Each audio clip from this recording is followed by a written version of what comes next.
"There's no room for your kids at Thanksgiving," my parents snapped, while inviting my brother's family. They smirked. "We love their kids more anyway." I quietly stopped sending them money. When they noticed, their faces dropped. But it was already too late. David stared at his phone screen, the words still burning in his mind like acid.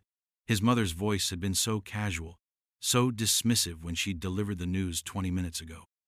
No room for Tyler and Emma at Thanksgiving dinner.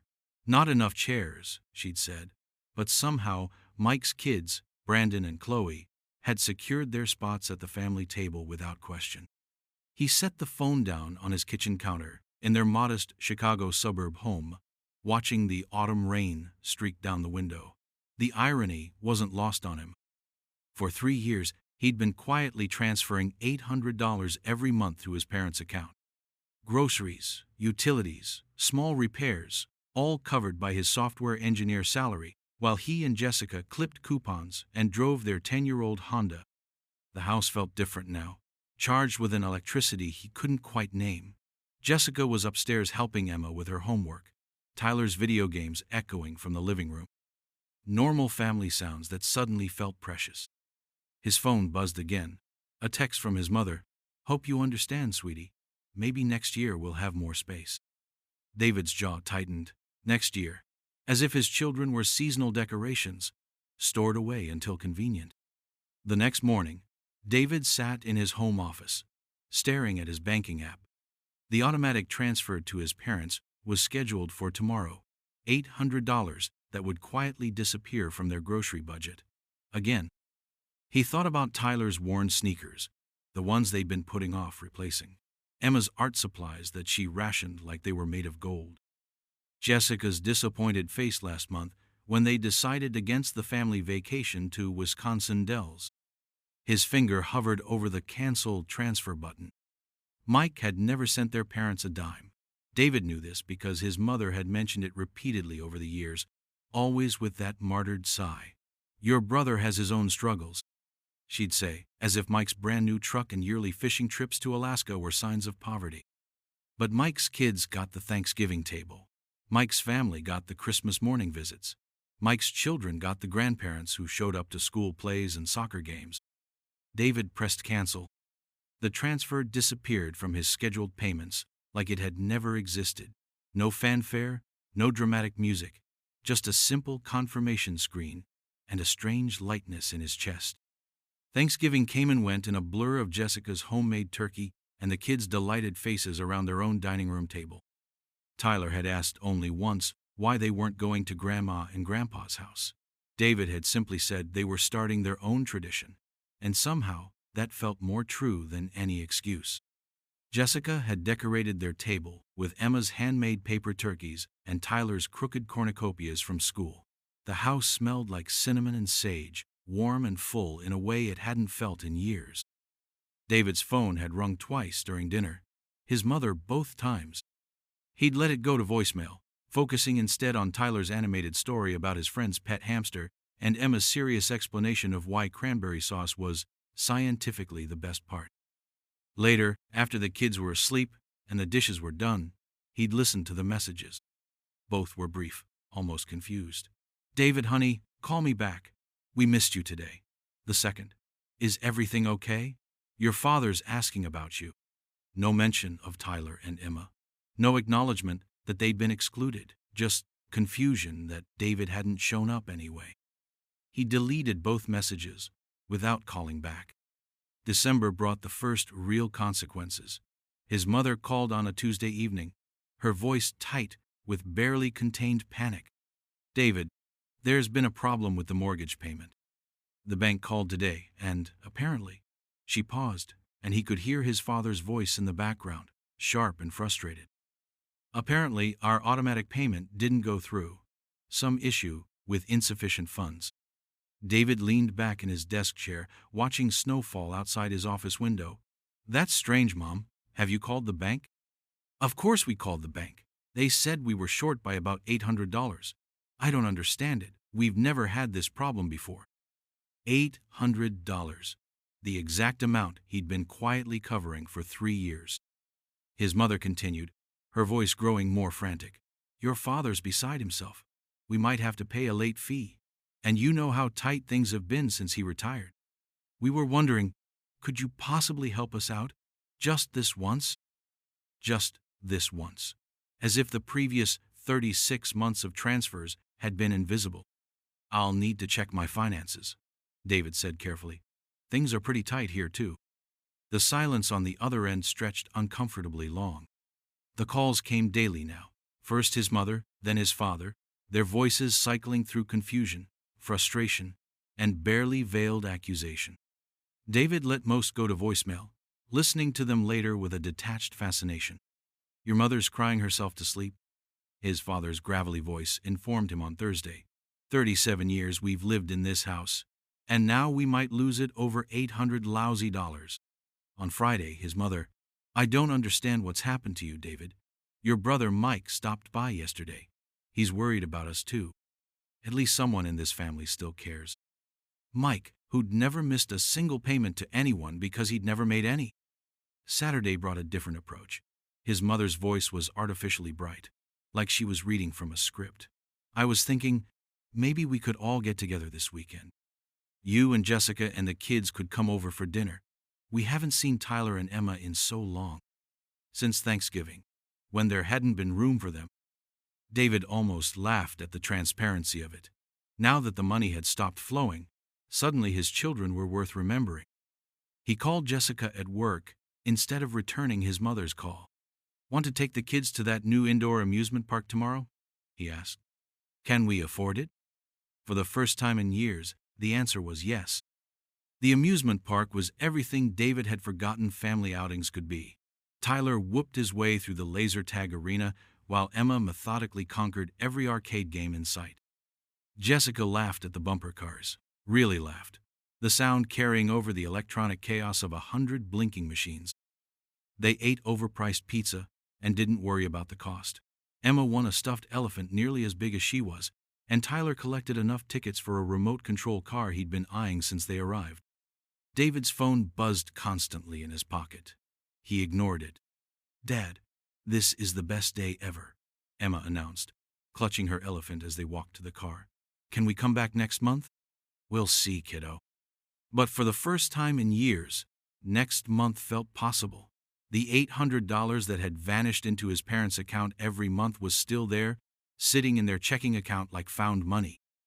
That evening, after the kids were finally asleep and Jessica was soaking in a hot bath, David sat down with his laptop and calculated 3 years' worth of transfers.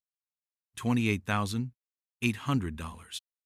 Nearly $30,000 that could have been vacations, home improvements, college savings, or just the simple peace of mind that came with a healthy emergency fund. His phone rang. His father, this time. David answered. Mike has his own situation, his father said, the familiar refrain. What situation is that exactly? It's complicated, David. David thought about Mike's new truck, the fishing trips, the addition he'd built onto his house last summer. Mike's situation seemed remarkably uncomplicated from where David was sitting. Did you ever ask him for help? That's not the point. But it was exactly the point. David could see it now with crystalline clarity, the careful division of expectations in his parents' minds. Mike was allowed to be financially independent, to spend his money on himself and his immediate family. David was the responsible one, the reliable one, the one who quietly handled problems without being asked, the one whose children didn't merit Thanksgiving dinner invitations. I need to think about this, Dad. Think about what? Your parents might lose their house. You've been managing the mortgage for 3 years with my help. One missed payment isn't going to cost you the house. But the late fee will be about $50. David had looked it up. $50 versus the $800 his parents had grown accustomed to receiving every month. The math was simple, even if the emotions weren't. This isn't about money, David. His father's voice took on a wounded tone that David recognized from childhood, the sound of a man who'd been caught in something he couldn't quite explain. This is about family, about taking care of people who took care of you. You're right, David said quietly. It is about family. He thought about Tyler's face at the amusement park, pure joy as he'd navigated the obstacle course, Emma's careful concentration as she'd lined up her arcade shots, Jessica's surprised delight when he'd suggested they splurge on the photo package. His family, the one he'd been shortchanging for 3 years. "Dad, I need to ask you something, and I want you to be honest with me." "Of course." Why wasn't there room for Tyler and Emma at Thanksgiving? The game show in the background seemed to grow even louder. David waited, counting his own heartbeats in the silence. Your mother thought, with Mike's kids being older, they'd appreciate the family time more. Brandon was 7, Chloe was 4, Tyler was 8, Emma was 5. The logic didn't hold water, and they both knew it. "Try again, Dad." "David, this isn't... Why weren't my children welcome at Thanksgiving dinner?" Another long pause. David could picture his father in the living room he'd been visiting his entire life, surrounded by furniture that David's monthly transfers had helped maintain, trying to construct an explanation that would justify the unjustifiable.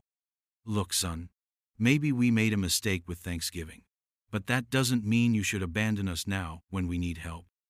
"I'm not abandoning anyone. I'm just not paying your mortgage anymore."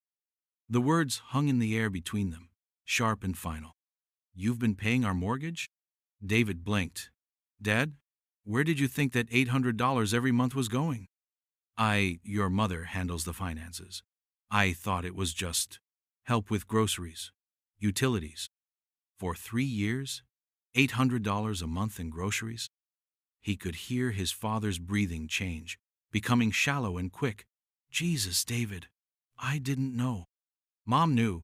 "Patricia!" His father's voice moved away from the phone, calling to David's mother. "Patricia, get in here!" David heard footsteps, muffled conversation, his mother's voice rising in defensive explanation. Then his father was back on the line, his voice strained. "She says you never told us you were covering the mortgage." "I never told you I wasn't." The argument in the background grew louder. David could make out fragments. His mother's voice, high and justifying. His father's deeper tones, confused and angry. Not angry at David, he realized. Angry at the situation, at being kept in the dark about his own finances. "David?" His mother's voice came through the phone, artificially calm. "Honey, I think there's been some confusion here." "No confusion, Mom. Just consequences. We never asked you to pay our mortgage. You never asked me not to." "But we had no idea." "You had to know. You balance the checkbook.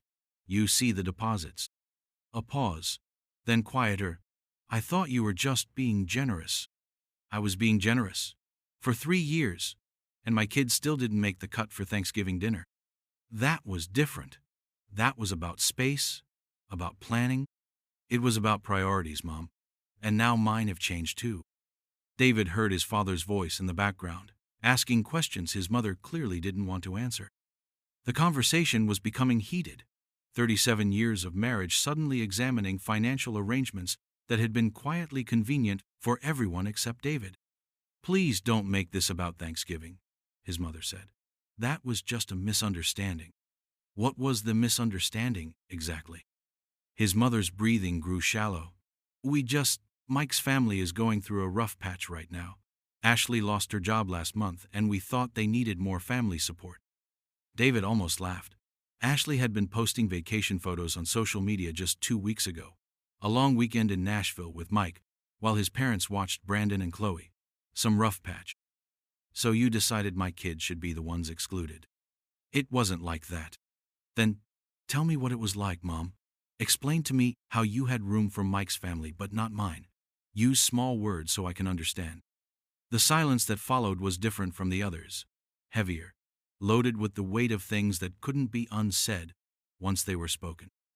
"Mike's children are more social. They appreciate family gatherings more than Tyler and Emma do." There it was. The truth finally dragged into the light. "Tyler is 8 years old, Mom. Emma is 5. They're exactly as social as any other kids their age. Emma is so quiet, and Tyler just plays on his phone. Tyler doesn't have a phone. His game thing, whatever it is, they don't really engage with the family." David thought about Tyler's endless questions about everything.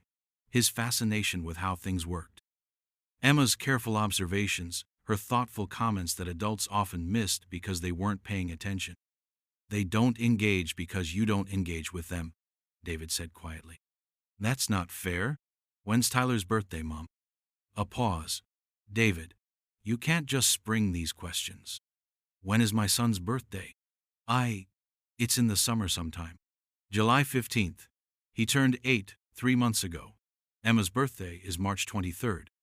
She'll be 6 this year. David's voice remained steady, but his grip on the phone had tightened until his knuckles were white. Mike's kids' birthdays are circled on your calendar in red ink. I've seen them. His mother's breathing became audible through the phone. You send Brandon and Chloe birthday cards with money in them. You've never sent my kids so much as a phone call on their birthdays. We're not good with dates. You're not good with my kids, Mom. There's a difference. The truth sat between them like a living thing, breathing and undeniable.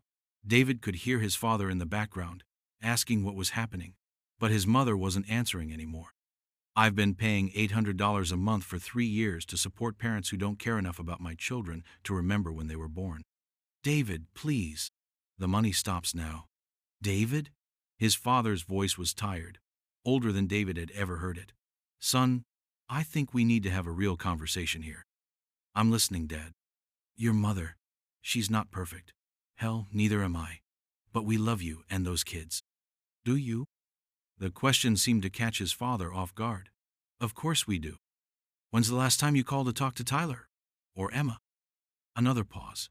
David could almost hear his father thinking, searching through months of memory. We're not. I'm not good on the phone with kids. You know that. When's the last time you visited? Not for a holiday meal or a birthday party, just to spend time with them? We live 45 minutes away. You drive to Mike's house twice a week. He lives an hour away. Each statement was a small stone thrown into still water, creating ripples that spread outward into uncomfortable territories. David could hear his mother crying in the background, but the sound felt distant now, like something happening to someone else's family. What do you want us to do, David? The question was simple, but the answer wasn't. I want you to want to know my children. I want you to care about their lives, their interests, their accomplishments. I want them to matter to you. They do. Not enough to make room at Thanksgiving dinner.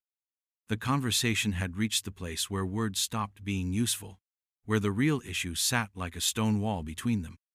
David could demand visits, phone calls, birthday cards, but he couldn't demand genuine interest or affection. Those had to be freely given, and apparently they weren't available for Tyler and Emma. The money situation stands, David said finally.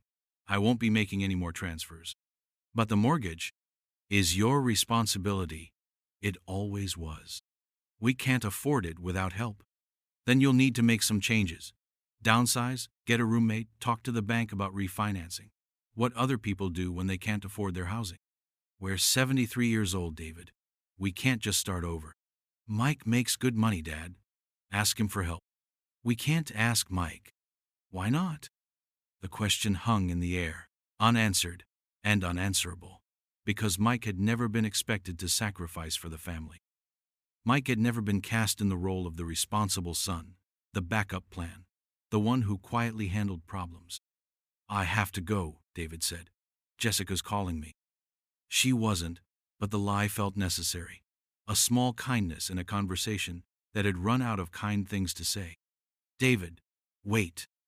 I love you both, but I love my family more. He hung up before either of them could respond. 3 weeks later, David's phone rang while he was helping Emma build a snowman in their backyard. Tyler was already working on snow angels, his winter coat making swishing sounds against the fresh powder. Dad, your phone, Tyler called out, pointing to the device David had left on the back porch. The caller ID showed his brother's name. David almost didn't answer, but curiosity won out. Hey, Mike, we need to talk. Mike's voice was tense, clipped. Mom and Dad are saying you cut them off financially. That's right. Without any warning? David looked at his children, red-cheeked and laughing in the snow. There was plenty of warning. They chose not to see it. They might lose the house, David. No, they won't. One late payment doesn't equal foreclosure. but they can't make the payments without help. Then help them. The silence was telling. Mike could help. David knew his brother's financial situation was comfortable, but Mike had never been asked to help before, had never been expected to contribute. "This is your responsibility," Mike said finally. "Why?" Because you always handle this stuff." "Not anymore." David hung up and rejoined his children in the snow.